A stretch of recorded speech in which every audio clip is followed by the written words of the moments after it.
I'm Päivi, an artist from Finland, and in this video I tell about my recent news, what I've been creating lately.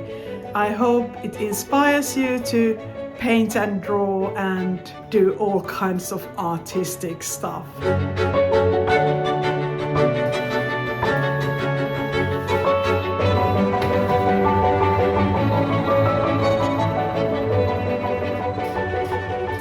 I just finished a watercolor painting yesterday. It's a tulip themed. It also has strawberries. And I call this Muistojen maku, taste of memories. And there's also half strawberry there and some lemon-like colors and shapes. I also have just recently finished this one, which is Toiveiden tuoksu, the scent of wishes. I'm painting these for the sales event that will take place later in spring. I still have one to paint. So I have the third one in this stage. So it's just a mess. Just a mess. But when I start painting, my strokes are so floral and I look at the mess so carefully that I start to see flowers there and then I just paint them. It's a very, very pleasurable way to paint. And when I paint watercolors, I don't overthink. They are fun and light and I want them to bring happiness and joy to their new owners. It's fun to paint these and I also like to make all the finishing touches. I love detailed work, even if this kind of mess wouldn't really implicate that, but I really love making all the details.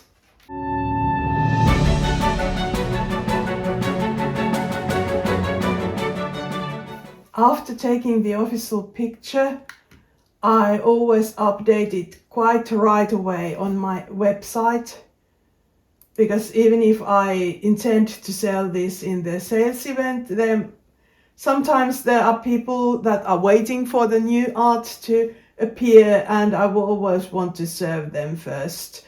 Those who want to buy the piece directly from me. There's a lot of computer work in this profession.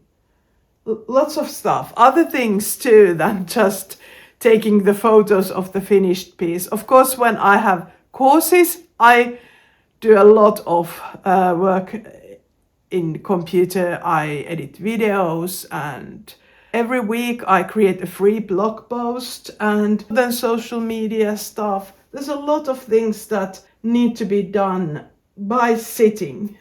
I would prefer my profession to be something where I don't sit so much, because I don't think it's good for anybody to sit too much, but that's why I really like to paint bigger paintings, because then I get the movement in the paintings and it's not just something you do by sitting. I will show you some of the big paintings I have in progress in a minute, but before that I want to show you something, my calendar for 2026, which is a bit extraordinary. I usually use a very regular boring planners like Filofax or something like that, but this year I wanted something different. So I bought this Jasmine Becket-Griffith Writing and Creativity Journal. It's a bit weird because it has pieces that are made by Jasmine Becket-Griffith, so the other artist, and I especially purchased this to strengthen my process of working with the everyday stuff and with the artistic stuff. So I treat this as sort of mixed art journal, a planner thing. And I enjoy Jasmine Becket-Griffith's art because it's so different than mine. And it doesn't sort of compete with my work. It's very different. And it also reminds me of the importance of play and that everything doesn't have to be so serious. When working as an artist, everything becomes very serious within time. Something that used to be my hobby first, when it has come my full-time profession, it's not so much leisure-like thing anymore. It's hard work, really hard work. But with this planner or calendar or diary, I want to somehow preserve that playful part. I've tried to make it work so that it has the serious stuff. So I've bought this kind of stickers, calendar stickers that show the month, but then the week is handwritten stuff, and I can use anything there, even stamps and such. I don't have to draw everything, but I just decorate the pages at the same time when I write my notes and everything that has happened. I have had this habit for a long time, that I write everything that I do during the day, or most of the things. It makes me feel more grounded, and it improves to estimate how much time everything takes. I also like to have some checkboxes and such, but I think it's really important to also have bigger goals, what I need to achieve this month and what I hope to achieve this year, and also notes about my artistic vision and such.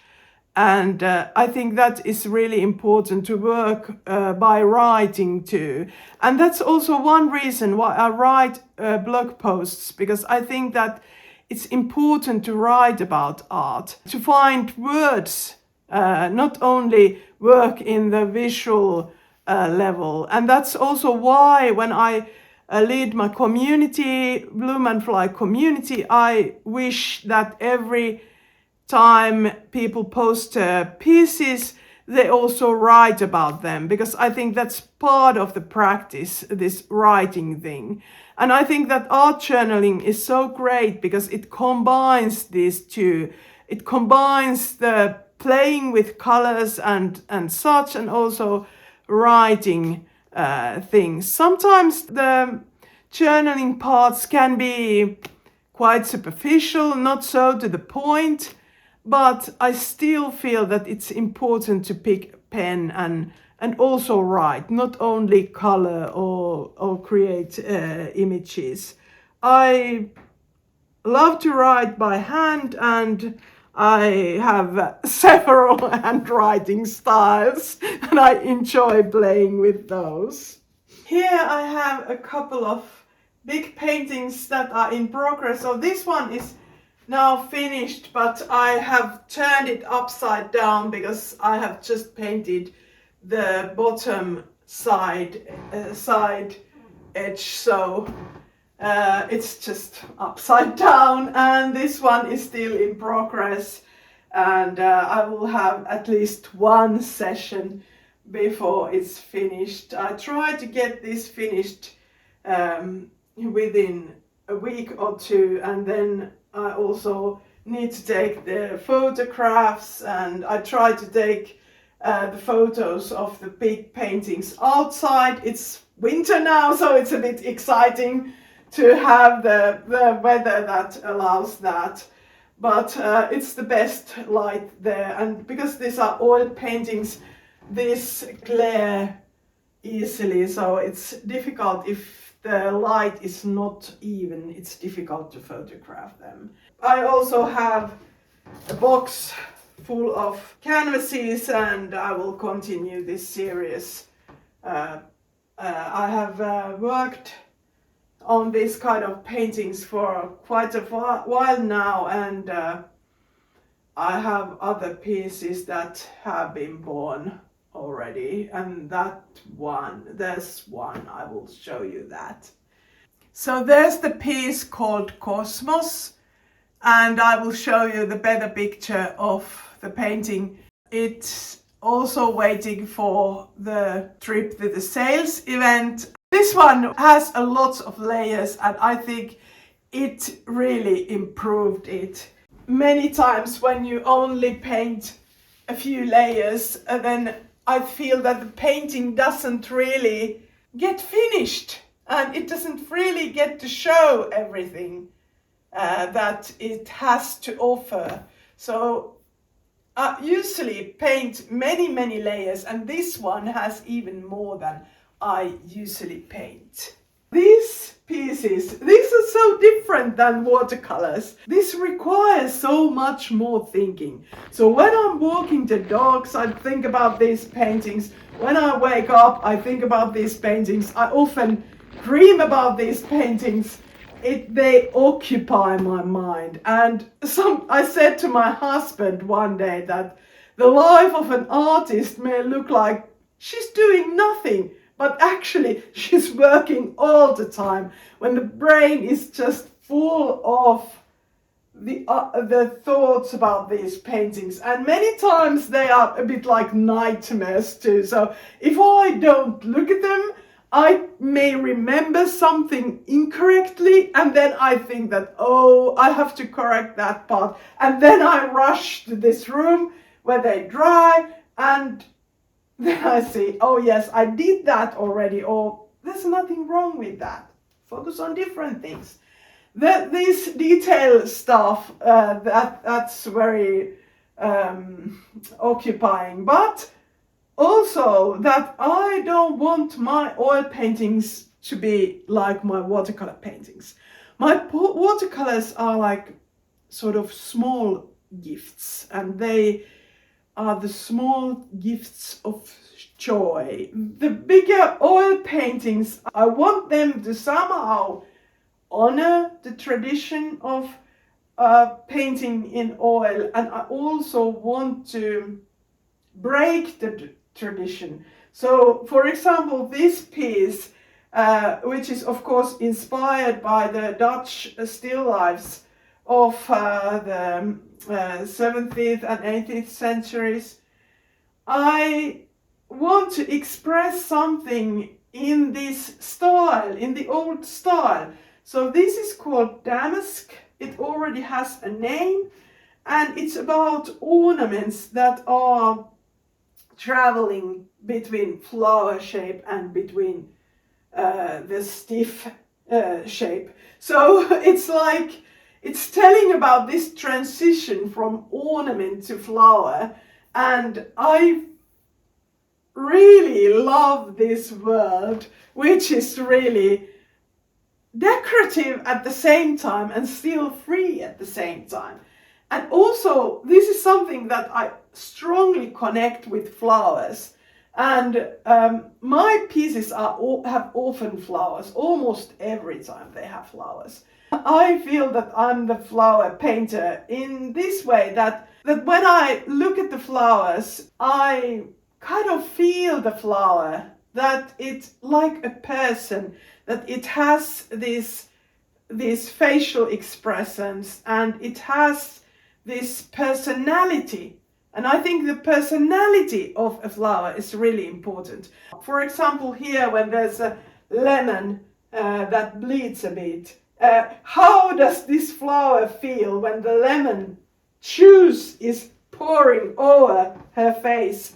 And I want to have the right expression in the flower to sort of express that event, that kind of thing. And every flower has to have a facial expression. So that's what I'm aiming for. And this way, my flower paintings are kind of group portraits, not so much of still lifes. But then I also want to bring some kind of elements of scenery into one painting. So this kind of painting is still some kind of scenery, a landscape or seascape too. Let's get back to the studio from this library room where I have many paintings on display. So let's go back to the studio, and I want to talk about one thing that has brought me so much joy. A course called Mystical Minis that has been sort of amazing, and I'm really proud of it, and I want to talk about it because it's just happened just recently. I have been talking about watercolors and oil paints, but one of my favorite medium is colored pencils, and I just love them. I just adore them. They have always been important. When I was a child, I used a lot of them, and I've found the joy again as an adult, and I want to encourage people to use their colored pencils because I think that they are the keys to other things too. Because you can paint with colored pencils and you can draw with colored pencils. They are so versatile. For example, here when I have a folder where I store my colored pencils pieces that are not made in the books, that are just separate pieces. I would like to organize this a bit better, I apologize. But here's a great example of colored pencil piece that can be like a painting. And then you can do much more. You can draw and you can create all kinds of stuff with colored pencils. I just enjoy them. I love drawing with them and coloring with them, and that's just a lot of fun. But then I want to talk about these. And actually this page is connected to these. When you want to create flowers freely and you think about that you want to create more abstract art, create abstract flowers that are not just copies of a photo but that are born freely, then you might say that you would like your art to be more abstract. But you also have to study abstract to get more abstract. You have to learn how to create different shapes, but you also have to learn the interaction between the shapes. It is not just that there are flowers that have been born there sort of accidentally, but I've also built the interaction between them so that it looks natural. Everything looks natural when there's interaction, when one leads to another, when one flower discusses with the other. There's this kind of interaction that makes the image. And I think that the masters of interaction have been the abstract art pioneers. They really understood the shapes and lines and their relation. They went into more conceptual level, not just look at what image represents, but to go a bit deeper to see how light, shapes, shadows, everything is connected, and how there's the effect and then there's the result.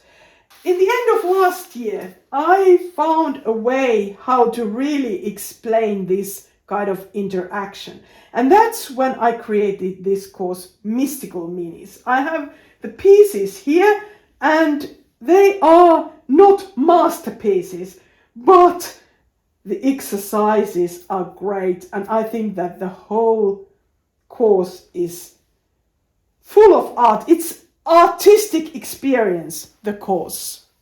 So in this course, Mystical Minis, we create very small pieces, and these minis, they all have different exercises in the course. There's a variety of exercises, but it's also a very artistic experience in a way that we follow a bit loosely of Virginia Woolf's short story, and we how would I say? I don't read the short story, but I've got out of the concepts of that story, and I've also used Hilma af Klint's and Georgiana Houghton's The Old Abstract Art Pioneers and Old Mystics as well. I've used their art as an inspiration, their style as an inspiration.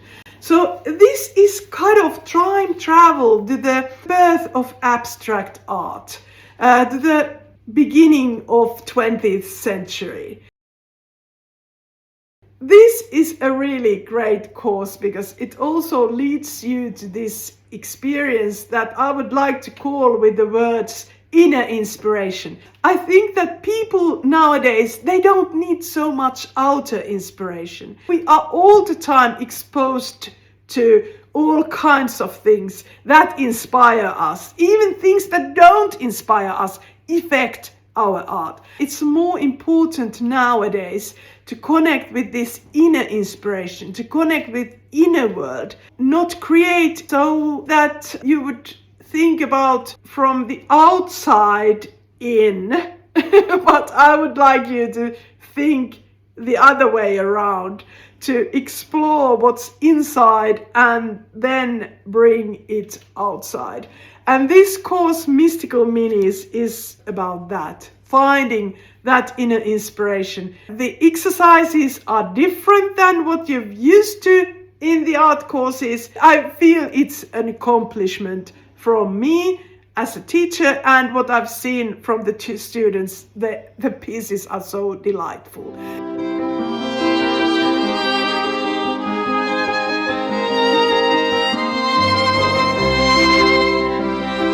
I hope you enjoyed this video, even if it was a kind of mix of all kinds of things that I've been doing lately. I hope you also subscribe my weekly newsletter so that you get a notification of each of the blog posts when I write every week one. There's also a free mini course for those who join. And of course, I have lots of art courses as well. So I invite you to follow me if you haven't yet. And I hope you enjoyed this little video greeting from Finland.